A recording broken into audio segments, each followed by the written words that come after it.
Hello everyone. आज हम BSc part second के फर्स्ट पेपर में की फर्स्ट यूनिट के बारे में पढ़ने वाले हैं, जिसमें कि आपको different characters of seed plants यानी कि आज हम बीजीय पादपों के विभिन्न लक्षणों के बारे में पढ़ने वाले हैं। सीड प्लांट्स या बीजीय पादपों को स्पर्मेटोफाइटा में रखा गया है। स्पर्मेटोफाइटा का मतलब है सीड बियरिंग प्लांट्स, यानी कि जो भी प्लांट्स सीड बियर्स करते हैं या बीज रखते हैं, बीज पाए जाते हैं जिन प्लांट्स में, उन सारे प्लांट्स की कैटेगरी को स्पर्मेटोफाइटा में रखा गया है। सीड बियरिंग प्लांट्स मेनली दो प्रकार के होते हैं। पहला जिम्नोस्पर्म्स और दूसरे एंजियोस्पर्म्स। जिम्नोस्पर्म्स, जिम्नोज मीन्स नेकेड और स्पर्म्स मीन्स सीड्स। तो जिन प्लांट्स में नेकेड सीड्स पाए जाते हैं, इट मीन्स जिन प्लांट्स के सीड्स के ऊपर किसी प्रकार का हार्ड कवर नहीं होता है, उन प्लांट्स की कैटेगरी को हम जिम्नोस्पर्म्स में रखते हैं। और इसी प्रकार दूसरे प्लांट होते हैं angiosperms.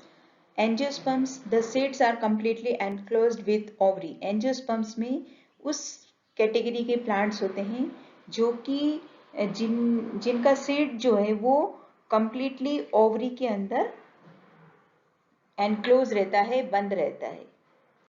It means angiosperms naked seeded plants हैं, जो कि कंपेरेटिवली एंजियोस्पर्म से प्रिमिटिव होते हैं और सिंपल होते हैं, जबकि एंजियोस्पर्म्स के जो सीड होंगे वो कंप्लीटली कवर्ड होंगे ओवरी में। जितने भी वेस्कुलर प्लांट्स हैं, वेस्कुलर प्लांट्स में जिम्नोस्पर्म्स भी आते हैं और एंजियोस्पर्म्स भी आते हैं। तो सारे वेस्कुलर प्लांट्स को सीड प्लांट्स की कैटेगरी में रखा गया है। अगर हम सीड प्लांट्स के ओरिजिन की बात करें तो सीड प्लांट्स का ओरिजिन लगभग 40 मिलियन ईयर पहले अर्थ पर हुआ था। और इवोल्यूशन की बात करें तो प्लांट्स कैटेगरी में जितने भी जलीय पादप है उनका सबसे पहले ओरिजिन हुआ। जितनी एल्गीज हैं उनका ओरिजिन हुआ। आफ्टर एल्गी प्लांट्स जो हैं वो कुछ टेरेस्ट्रियल की तरफ मुड़े।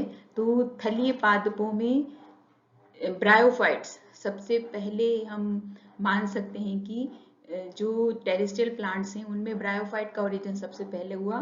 फिर वेस्कुलर सिस्टम की ओर प्लांट्स में डेवलपमेंट शुरू हुआ तो टेरिडोफाइट्स का ओरिजिन हुआ। टेरिडोफाइट से जिम्नोस्पर्म्स का ओरिजिन हुआ और जिम्नोस्पर्म्स के बाद में एंजियोस्पर्म्स का ओरिजिन हुआ। इस तरीके से आज की जो वेजिटेशन है, आज की अर्थ पर जो वेजिटेशन है, उस वेजिटेशन में सीड प्लांट सबसे डोमिनेंसी रखते हैं। और इन सीड प्लांट्स जो हैं वो टेम्परेट यानी कि शीतोष्ण और ट्रॉपिकल उष्ण कटिबंधीय दोनों ही जोन में पाए जाते हैं। इट मीन्स पूरी अर्थ पर आज की डेट में सीड प्लांट्स पाए जाते हैं। It means they are cosmopolitan in nature. Plants के फॉर्म की बात करें तो ये हर्ब, शर्ब्स, ट्रीज, क्लाइंबर्स, सारी कैटेगरीज के प्लांट सीड प्लांट्स की कैटेगरी में पाए जाते हैं।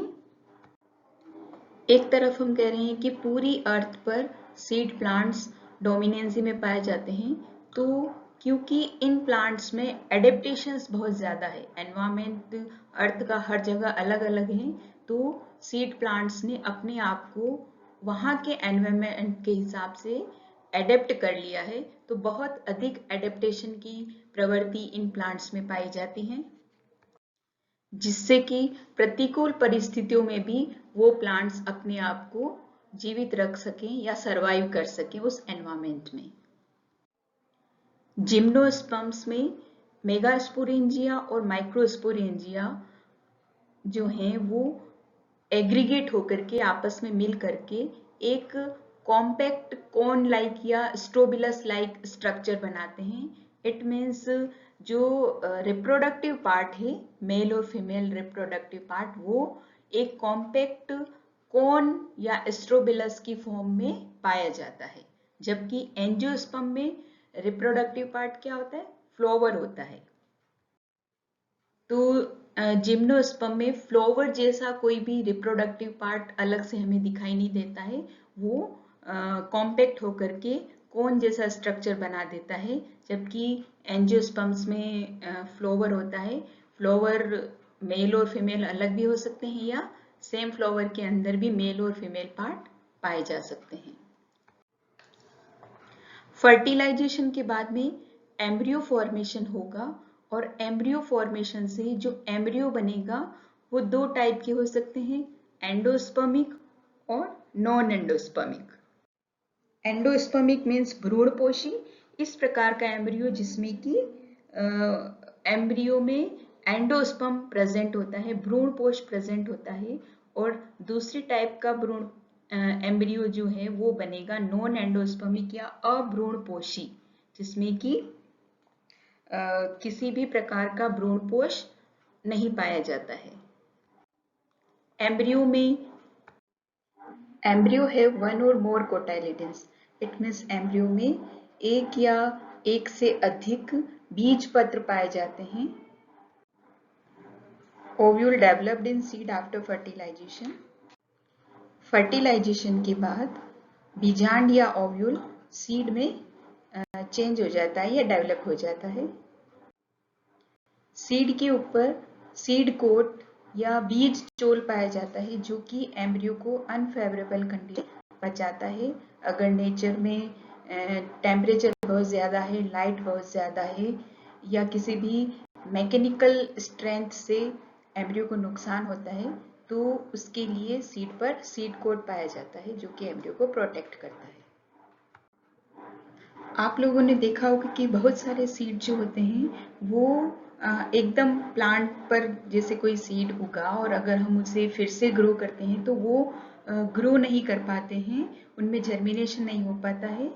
उसका कारण क्या है? क्योंकि उस वक्त सीड का डोरमेंसी पीरियड चल रहा होता है, सुषुप्ता अवस्था में सीड होता है। और अधिकतर प्लांट्स में सीड जो है वो सुषुप्ता अवस्था उन सीड में पाई जाती है। और सुषुप्ता अवस्था का पाया जाना भी सीड का एक तरीके से एडेप्टेशन है, क्योंकि कितनी बार एनवायरमेंट या परिस्थितियां ऐसी होती है कि उन परिस्थितियों में वो सीड ग्रो नहीं कर पाते हैं, जर्मिनेट नहीं कर पाते हैं। तो उन अनफेवरेबल कंडीशंस को निकालने के लिए सीड डोरमेंसी या बीजीय सुषुप्ता अवस्था का गुण प्लांट्स में या सीड में पाया जाता है।